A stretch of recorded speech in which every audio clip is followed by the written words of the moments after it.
Сәлем баршаңызға, сіздермен дәрігер Бағзат Сейітқазұлы.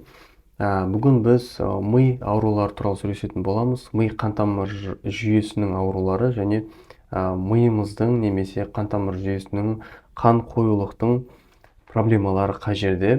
Жалпы ми қан-тамыр жүйесін пайда қылатын осы үш зат бар. Көбінесе осы үш заттан қан-тамыр жүйесі және мидың қыртыстарының изнашивание деп айтады орысшадан айтқан кезде, қабыну процестері, біздің нерв жүйеміздің қабыну процестері, қан тамыр жүйесі, мидың қабыну процестері, бас ауруға алып келетін заттар осы үш тағамға байланысты болады. Осы туралы сөйлесетін боламын. Егер сіз күнделікті түрде осы тағамдарды қабылдап жүрген болсаңыз, онда не үшін басым ауырады деп сұрамай қойсаңыз да болады, өйткені бұл заттар именно қан тамыр жүйесіне қатты әсер етеді. Сол себепті осы видеоның соңына дейін қараңыз. Не үшін сіздің басыңыз ауырады, не үшін адамдардың қан тамыр жүйесіне тромбтар пайда болады, немесе тағы басқа сияқты осы заттар туралы сөйлесетін боламыз. Видео өте маңызды болады. Каналға тіркеліп лайк, комментарий кетіңіз. Сонымен бастаймыз. Ең бірінші симптом немесе ең бірінші продукт біздің ағзамызда қан тамыр жүйесін байқаған кезде қабыну процестеріне алып келетін ол бізде глютен болып табылады. Глютен дегеніміз ол наннан алынатын клейковина. Орысшадан айтқан кезде клейковин деп айтады. Қазақшасы клейгей секілді жабысқақ, сондай бір клей секілді зат именно оннан шығады. Қазіргі кезде оннан жасалатын продукттарды егер сіздер көп количествода ұзақ уақыт қабылдайтын болсаңыздар, бұл сіздің бас ауруы немесе қан тамыр жүйесінің қабыну процестеріне алып келуі мүмкін. Жалпы безглютеновая диета деген естіп жатқан шығарсыздар. Именно безглютеновая диета біздің басымызды ауыртпауы мүмкін. Өйткені ол жаңағы кітаптарда жазылғандай, мозг еда деген секілді, бір картинкасын қоюға тырысамын. Осы жерде айтылғандай, біздің ағзамыздағы, миымызды, қан тамыр жүйесін байқаған кезде қабындыратын, құртатын заттың бірі ол бізде глютен болып табылады. Сол себепті глютенді алып тұрсаңыз, глютен қаяқта бар дейтін болсаңыз, глютендер ол бізде күріште бар, сосын ақ нан, қара нандарда бар. Оннан жасалатын продукттердің бәрінде бар.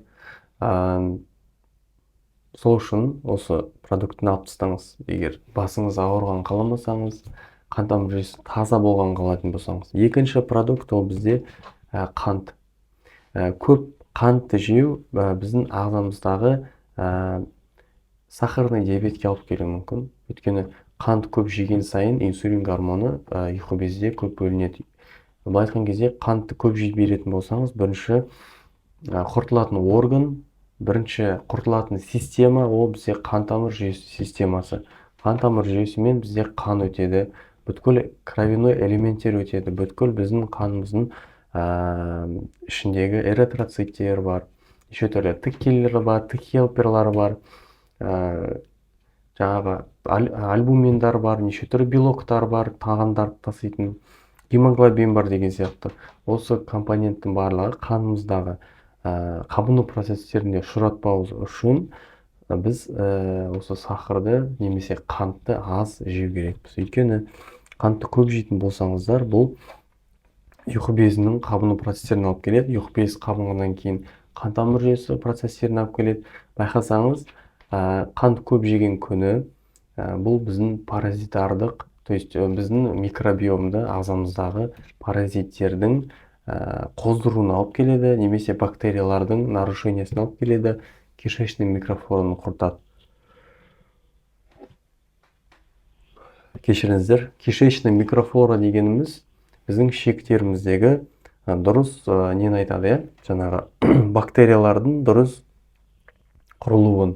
Егер осы сіздің ішектеріңіздегі бактериялар соотношениясы өзгеретін болса, сіздің ағзаңызды иммунитетіңіз өте қатты түсіп кетеді. Сол себепті егер иммунитетіңіз түскенін қаламасаңыз, және де сіз қан тамыр жүйесі тазарған қаласаңыз, онда осы қант деген заттардан аулақ болыңыз.